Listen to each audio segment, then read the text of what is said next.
Mariners ডিহার্টস কমিটির উদ্যোগে 29 November Mahajati সদনে অনুষ্ঠিত হল বহু প্রতীক্ষিত বার্ষিক সাংস্কৃতিক অনুষ্ঠান এল সাইরেজো 2.0। শহরের শিল্প সংস্কৃতি মহলে সপ্তাহ জুড়ে যে উত্তেজনা তৈরি হয়েছিল তা যথার্থ রূপ মিলল সন্ধ্যা নামতেই। সঙ্গীত, নৃত্য, ক্রীড়া, তিন জগতের তারকাদের একত্রিত করে আয়োজকরা যেন সাজিয়ে তুললেন এক অনন্য সাংস্কৃতিক মহোৎসব। সন্ধ্যার মূল আকর্ষণ ছিল শ্রোতাদের প্রিয় সঙ্গীত শিল্পী নচিকেতা চক্রবর্তী। তার লাইভ পারফরমেন্সে দর্শক আসন ভরে ওঠে তুমুল করতালিতে।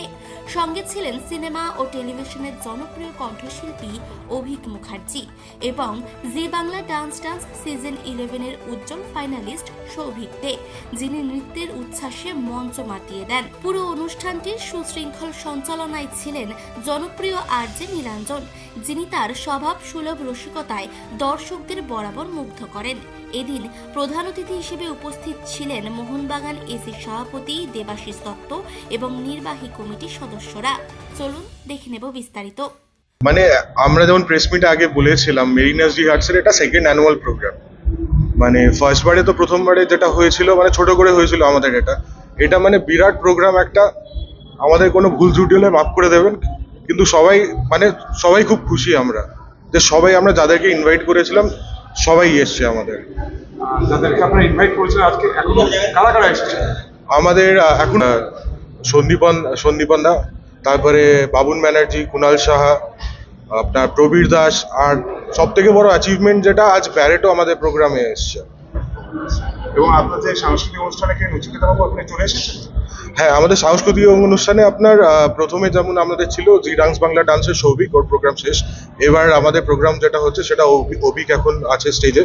এরপরে এবার নচিকেতা উঠতে চলেছে। দেবাশিস দা একটা কথা বললেন যে এই আমরা সাংগ দেখে থাকি যে খেলা থাকলে আপনারা কি তার উদ্যোগ নেবেন?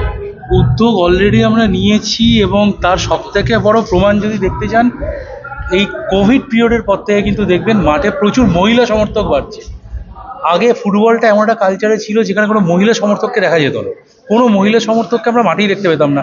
সেখানে এখন আপনারা গেলে মোটামুটি 1000-1200 মহিলা সমর্থক পুরো মাঠে থাকে, এবং এই সংখ্যাটা ইম্পর্টেন্ট ম্যাচগুলোতে অনেকটাই বাড়ে।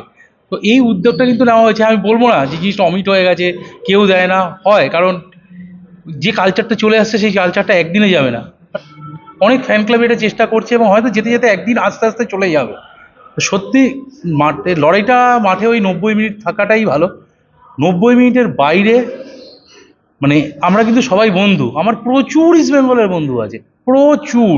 ওই 90 মিনিটই ঝামেলা, সবার মধ্যে এটা রাখলে খুব ভালো হয়। তাতে কি মাঠের পরিবেশটাও যদি এই সুষ্ঠুটা রাখা যায়, অনেক মহিলা সমর্থকও মাঠে আসতে পারে, তারাই ফুটবল খেলাটাকে এনজয় করতে পারে। এবং যদি সবাই ফুটবল খেলা এনজয় করে তাহলে হয়তো ইন্ডিয়া আরও এগোবে, কারণ ইন্ডিয়ার র্যাঙ্কিং যেটা আস্তে আস্তে পেছোচ্ছে, সবাই মিলে উদ্যোগ নিলেই কিন্তু মনে হয় ইন্ডিয়ার র্যাঙ্কিংটা আরও অনেক বেশি এগোবে। গত প্রেস মিটে আপনি বলেছিলেন যে এই অনুষ্ঠানটা আপনারা টিকিট ভিত্তিক করছেন, তো হ্যাঁ। সেক্ষেত্রে টিকিটের সেলের বিষয়টা যদি আমাদের দর্শকদের বলেন যে কিরকম বিষয়, তবে সেল হয়েছে, কতটা আপনারা আশা করেছেন, বা অতিরিক্ত কিছু হয়েছে? অতিরিক্ত বলবো না, কমও বলবো না, একটা ফ্যান ক্লাব বেস প্রোগ্রাম। এবার দেখুন, আমরা যদি বলি এটা নচিকেতা বেস প্রোগ্রাম তাহলে খুব ভুল হবে। অনেকেই আছে যারা ভাবছে ও মোহনবাগানেরই তো প্রোগ্রাম, তাহলে যাব না। কিন্তু মোহনবাগানের বেস প্রোগ্রাম, এবং যারা যারা আসবেন, যারা যারা এসছেন, আমরা যতটা এক্সপেক্ট করেছিলাম আমাদের নিয়ার অ্যাবাউট ততটাই লোক হয়েছে।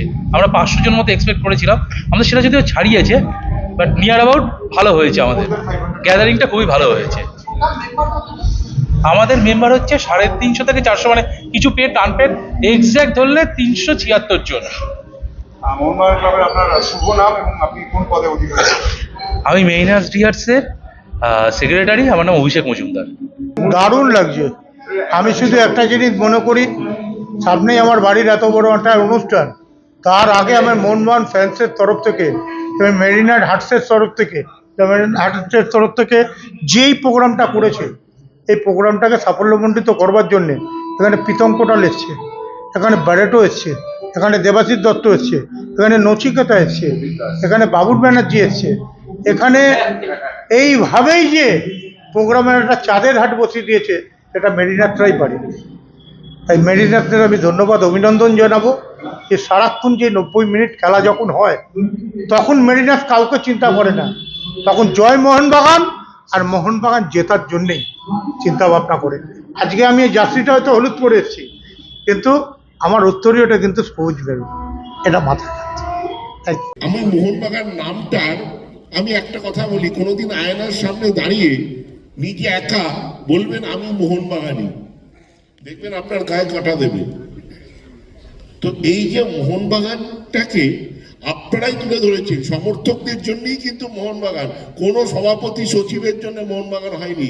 মোহনবাগান হয়েছে সমর্থকদের জন্য, সদস্যদের জন্যও না, সমর্থকদের জন্য।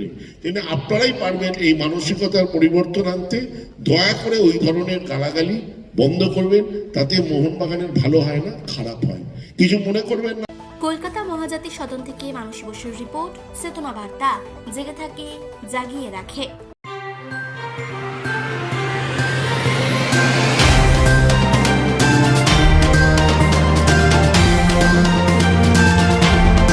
চেতনা বার্তা, জেগে থাকে, জাগিয়ে রাখে।